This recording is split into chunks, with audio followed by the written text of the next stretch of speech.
In a quiet corner of an Atlanta school, where footsteps echo softly against worn linoleum floors, and the faint hum of fluorescent lights never quite fades, Tiffany moves almost unseen.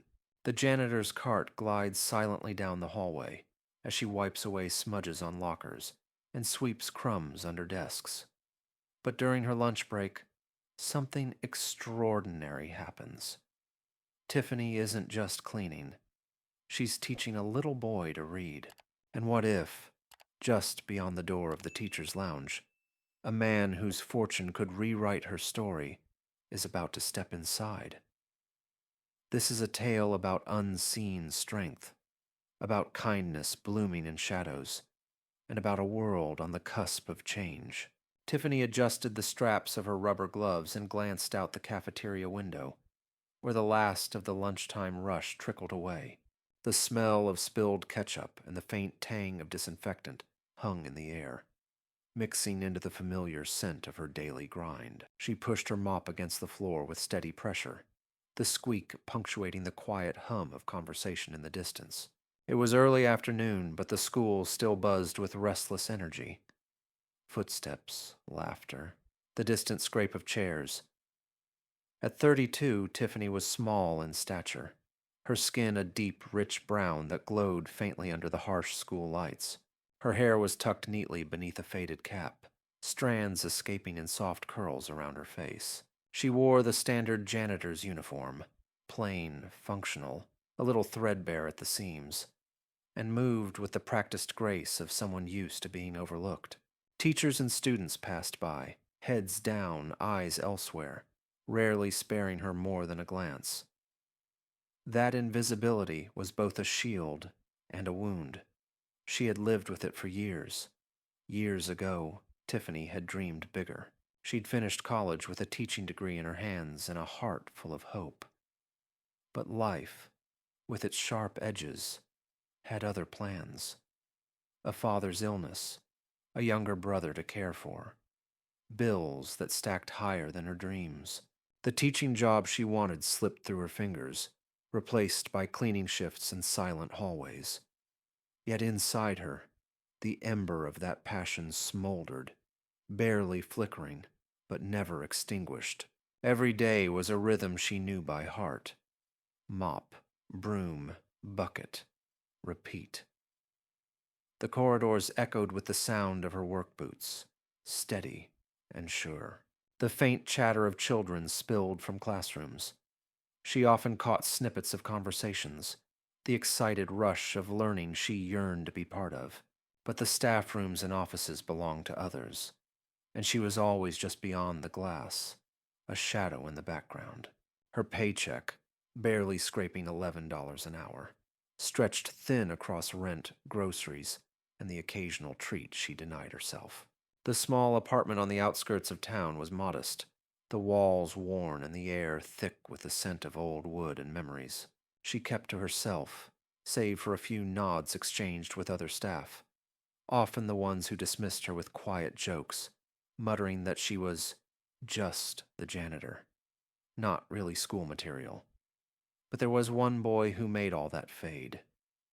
Jacob, 8 years old, with a mop of unruly curls and eyes that flickered between frustration and hope.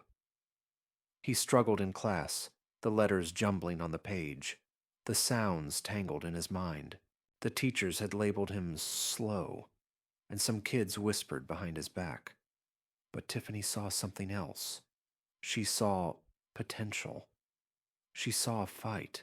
One afternoon, as the bell rang and classrooms emptied for lunch, Tiffany noticed Jacob sitting alone by the lockers, a battered book clutched in his small hands. His brows were furrowed, his lips moving silently as he tried to sound out the words. Something in the way he hesitated, the way his eyes darted nervously, pulled at her heart. She wiped her hands on her apron, hesitated a moment, then approached quietly. "Hey, Jacob," she said softly. He looked up, startled. "Oh, hi, Ms.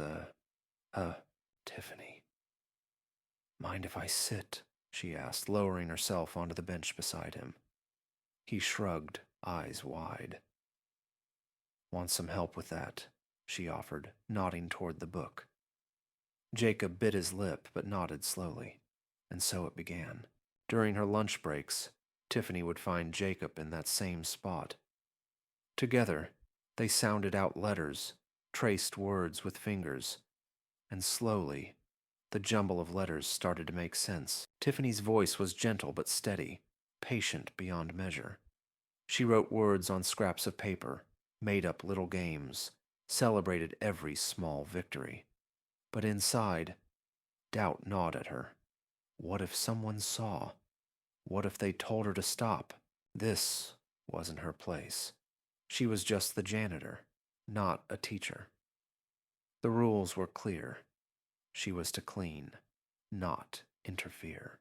Yet, every time she watched Jacob's eyes light up with understanding, every time he read a word aloud without stumbling, she knew she couldn't quit. The school was a small world with big hierarchies. The teacher's lounge was a fortress of whispered judgments. The principal rarely smiled, and the other staff often treated Tiffany as invisible. She's overstepping, some muttered when they noticed her lingering with Jacob. She should stick to her job. Tiffany felt the weight of those looks, the coldness in passing conversations. But she brushed it off, her resolve hardening like the polished floors she cleaned. One day, as she was kneeling beside Jacob, helping him sound out a tricky sentence, a shadow fell over them. Mr. Roberts, the veteran teacher known for his strictness and sharp gaze, paused at the doorway. He cleared his throat softly. Tiffany's heart skipped. She straightened up, wiping sweat from her brow. Mr. Roberts didn't say anything immediately. He just watched, his face unreadable. Then slowly, a faint smile cracked his usual stern mask. "You've got patience," he said quietly. Tiffany blinked. "Thank you, sir." Jacob looked up, a shy grin spreading across his face. Mr. Roberts glanced around, then stepped inside. "Mind if I join?" The tension in Tiffany's chest loosened just a bit. For a moment, the school felt different. Less cold, less rigid. The unseen was becoming visible, and somewhere deep inside, Tiffany dared to hope. The hallway outside the classroom was filled with the usual midday clamor. Lockers slamming, sneakers squeaking against the polished floors, the low murmur of students drifting like restless waves. Tiffany leaned against the chipped wall, the worn rubber soles of her shoes pressing lightly against the linoleum. Her mop bucket sat forgotten beside her as she watched Jacob struggle again, his finger hesitating on the page, like it was a mountain to climb. She could feel the eyes, not all of them kind. The whispers followed her like shadows. That's not her job. Why's she wasting time with that kid? Some teachers tossed their disapproval in glances sharp enough to cut through the noise of the school. The principal, Mr. Davis, had made it clear in a rare meeting that helping students was for certified teachers. Janitorial staff should focus on their duties, he'd said, voice clipped and cold. Tiffany tucked a stray curl behind her ear, fingers trembling just a bit. The risk was real. Lose her job, lose her stability. Yet every time she saw Jacob's eyes light up when he sounded out a new word, every small smile that broke through his frustration, the fear faded. Just enough. One afternoon, she sat on the cracked linoleum, their backs against the lockers, Jacob's little hands clutching a worn copy of Charlotte's Web. "Try this sentence again," she whispered, voice steady. The warm sun shone brightly on the barn. "Say it slow." Jacob blinked, swallowing hard. The warm sun shone bright. Lie on the barn. His voice was shaky but sure. Tiffany's heart swelled quietly. "That's it," she breathed. See, you did it. Jacob looked at her, eyes wide and hopeful. You really think I can get better? She smiled, the corners of her mouth trembling just a touch. I know you can. But the system around them didn't want her to believe that. It was Mr. Roberts, the history teacher with the ironed crease in his pants and sharp eyes behind wire-rimmed glasses, who first saw them. At first, Tiffany thought he might tell her to stop. She froze one day when she caught him watching, his lips pressed into a thin line. The silence between them was heavy as dust in the afternoon light. You're helping him with reading? He finally asked, voice low, cautious. Tiffany nodded, swallowing a lump. During my breaks. I can't just watch him struggle. He stared for a long moment, then sighed. You're risking a lot. I don't have much to lose, she said softly, looking down at her worn shoes. Mr. Roberts shifted his weight, the tension between duty and empathy flickering in his eyes. This school's got rules. If anyone finds out, I'll deal with it, she cut in, her voice firmer than she expected. That moment hung between them, fragile and uncertain. Then, surprisingly, he nodded slowly. Okay, but be careful. The weeks that followed were a mix of quiet victories and mounting pressure. Gossip floated through the halls like dust motes in the sunlight. Tiffany's playing teacher now. Bet she's aiming for more than just cleaning floors. The words weren't always kind, but some students began to notice. Jacob's classmates gave him curious looks, and a few even asked to join during lunch breaks. Inside, Tiffany felt the weight of the watchful eyes, some heavy with suspicion, others with quiet admiration. Her routine became a balancing act. Clean the hallways. Help Jacob. Avoid the gossip. She stayed late some evenings, grading papers she had no right to touch, preparing material she had no official access to. One afternoon, the school's old clock chimed 3 times. Tiffany and Jacob were bent over a tattered workbook, their heads close together. She traced a word with her finger. Now you say it. Jacob's lips parted slowly. Friday. Exactly, she said, smiling. You're getting stronger.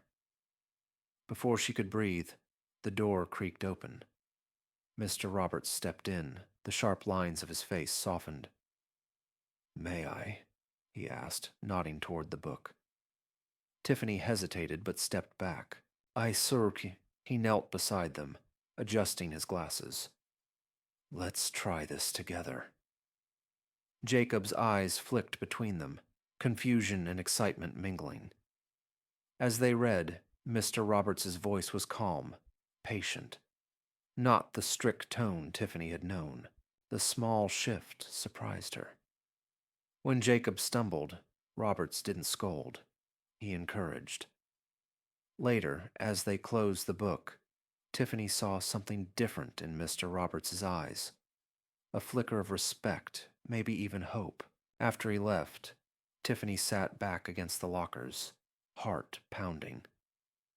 The risk felt smaller somehow, like a door opening a crack in a heavy wall. But it wasn't just about Jacob or her anymore. The school was changing, even if slowly, even if reluctantly. And deep inside, Tiffany felt a quiet fire start to grow. Jacob's reading improved with each day, the letters and sounds slowly untangling themselves in his mind. His confidence grew, visible in the way he straightened his back, the way his laughter came more freely. The shy boy who once hid behind his hair now stood a little taller in the crowded hallways.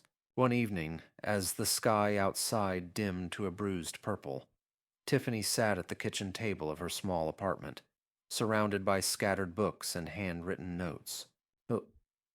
She folded a paper carefully, her hands steady despite the exhaustion pressing in her bones. The hum of the city seeped through the cracked window.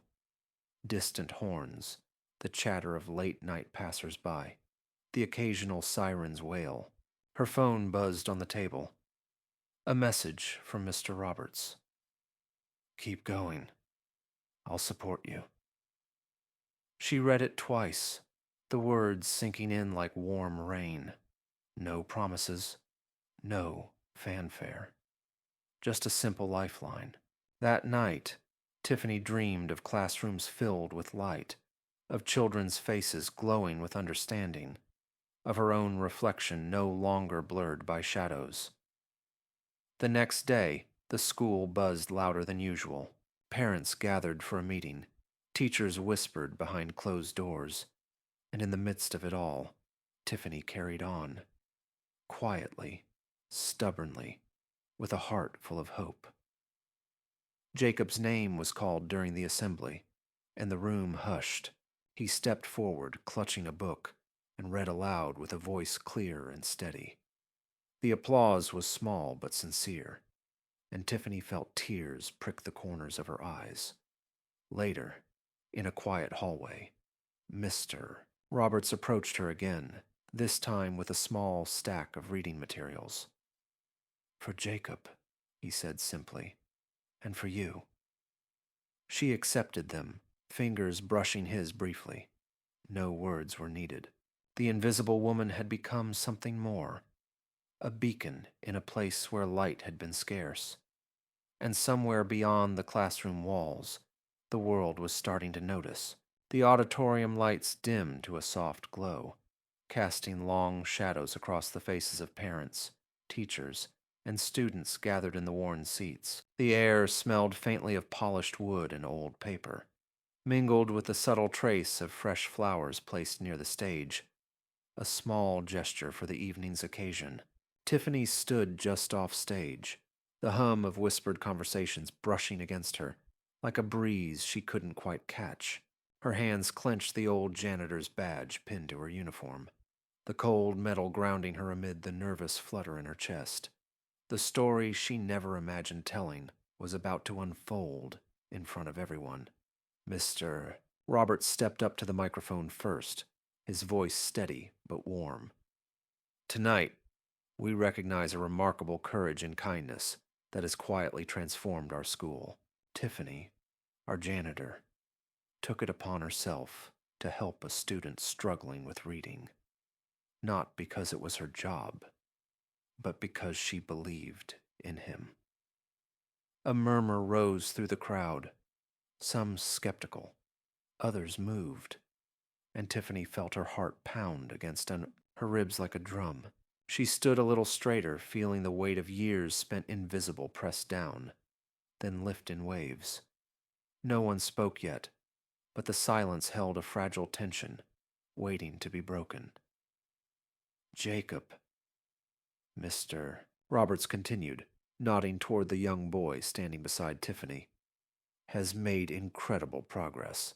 His confidence has soared, and today, thanks to Tiffany's dedication, we are proud to say he is one of our most improved readers." Jacob's shy smile was bright enough to light the room. Tiffany's eyes flicked to his, the memory of their quiet afternoons spent with worn books and whispered encouragements washing over her like a tide. When Mr. Roberts finished, the room erupted into applause. Some hesitant, some enthusiastic, but it was genuine. Tiffany's lips trembled as she stepped forward, the badge still clutched in her hand like a talisman. For the first time, the invisible woman was seen. Later, as parents and teachers mingled in the hallway, the whispers changed tone. "She's amazing," one mother said softly. "I never noticed her before, but now..." Another teacher nodded. "We've underestimated her." The school was shifting. New programs were proposed, focused on helping students like Jacob. Supported now by a small fund inspired by Tiffany's work, she was offered a promotion, a role as assistant teacher in the very classroom she had longed to join. Her uniform was replaced by a simple badge of her new position, but she kept the old janitor's badge pinned next to it, a quiet reminder of how far she'd come.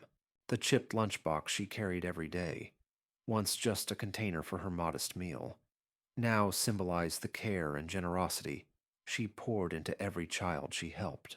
Jacob thrived, no longer the boy who struggled to read aloud, but a confident student who inspired others to believe in themselves.